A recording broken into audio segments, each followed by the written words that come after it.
Hello everyone and welcome to Season 6 of Ten Hag's Horrific Task. So, if you're new around here, then why?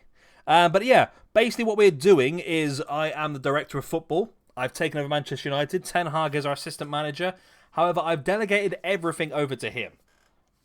So the idea behind this is I'm doing all the transfers, and Ten Hag is going to manage the club. And essentially we're going to see just the depth and the struggle of the job he's going to have moving forward. Because it's not going to be easy, is it? Let's face it. Not going to be easy at all. Right. Season 6. Let's see what we did in the transfer window. I'm guessing I brought loads of random youngsters, because that's generally what I do. Right, so yes, we've got quite a few. Daniel Alcantara is a Mexican right winger. Didn't get a work permit, so gone straight out on loan to Maccabi Haifa. We got the guy who's so good they named him twice. Ahmed, the Egyptian striker. 16 finishing and 14 heading is great. The scouts thought he was good, and he wasn't that expensive, so why not pick him up? From Red Star Belgrade, Predrag Jordanov. Again, another defensive midfielder. We've signed enough of those in this playthrough so far, haven't we? And then we brought in Pau Preto, who is an attacking midfielder from Portugal. Again, not quite sure how quickly he's going to be useful. Jonathan Tamang, the young 15-year-old striker. Again, these players are useful. They've got good potentials, but at the same time, I'm always thinking about the Champions League rules, where you have to have so many homegrown players. So he was, again, a very useful player for that. Serkan Ozer, a German striker. Really starting to think about strikers for the future. As you can see, great mental stats, but still a lot of work to do for him. We've got Norwegians Kim Christian Høyenhal as a goalkeeper. Somebody we're going to drop into the academy for now, see how he moves on. Of course, our goalkeeper himself is very, very young, so it'll be interesting to see how he progresses. Emmanuel Pizzo as a Italian right-back. Again, very good mental stats and decent physical. It's just a case of seeing how he moves on. But the big signing of the summer for £115 million, Eduardo Camavinga, again strengthening that midfield even more. I mean, our midfield now is absolutely incredible, isn't it, when you think about it? Absolutely incredible. So, what does this do for us? Oh, let me have a quick look then at the outs, because I always forget to do that, don't I? Lucas Hernandez went out to PSG for $65 million. We sold Henry Patton, who is a young player. He came through our academy. And they wanted him, and they were willing to pay $33 million. So, you know what? Good riddance to you. We sold Giorgio Mamaraashvili. He never really progressed that much for me. We did make a slight profit, did we? No, we actually lost a couple of million quid. Again, it doesn't really matter. We used him as a backup for a couple of years. He's gone now, isn't he? Alvaro Fernandez, the young Spanish right-back, or left-back, sorry, has gone out on loan. Oh, not gone on. We've sold him to Bayer Leverkusen. I'll get my words right eventually. And that was about it, really. The rest are all loans, aren't they? Yes.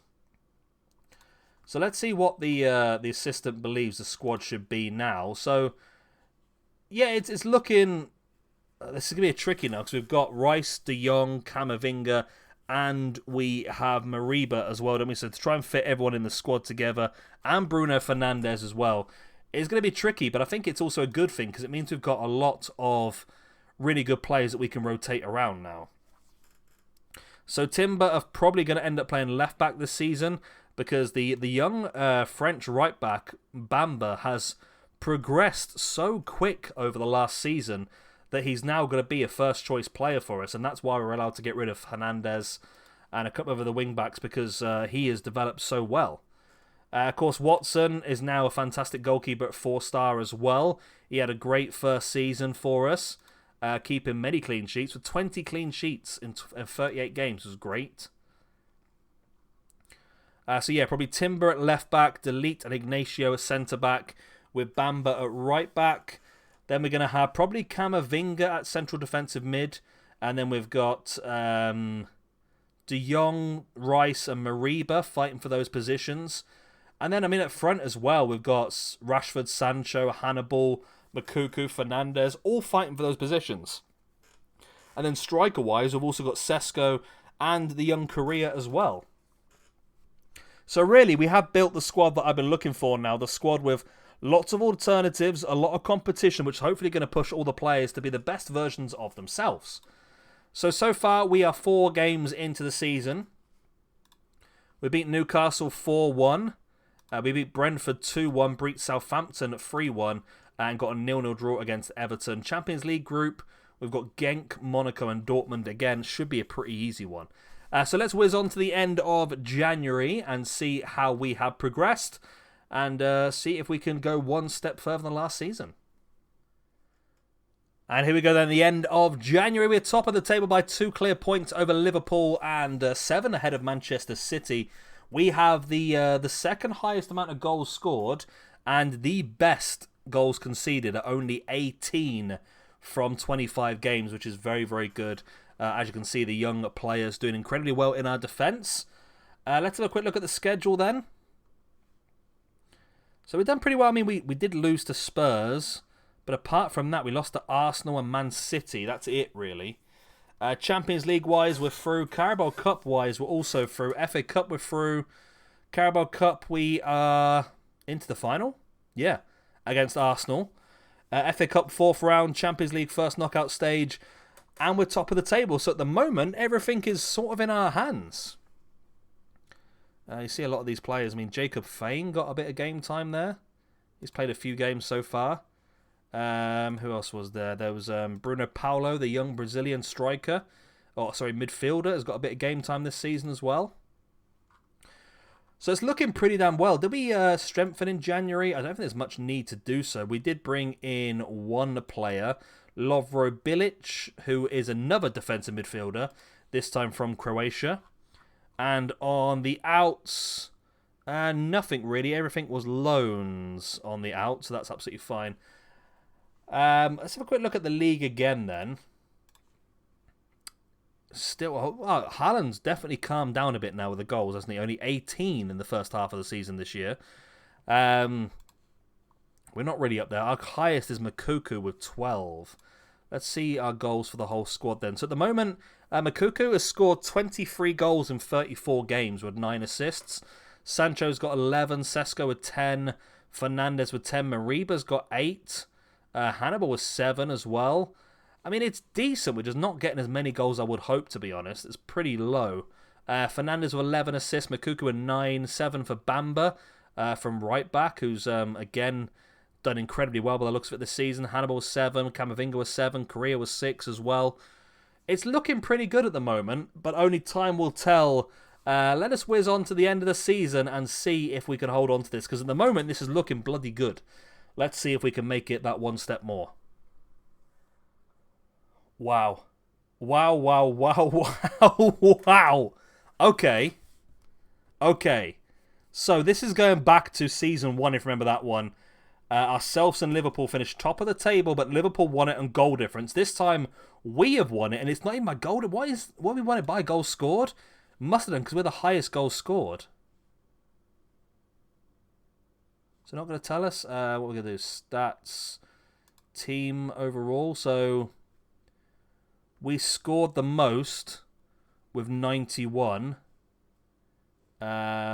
Whereas conceded, that's fewest shots against, fewest conceded.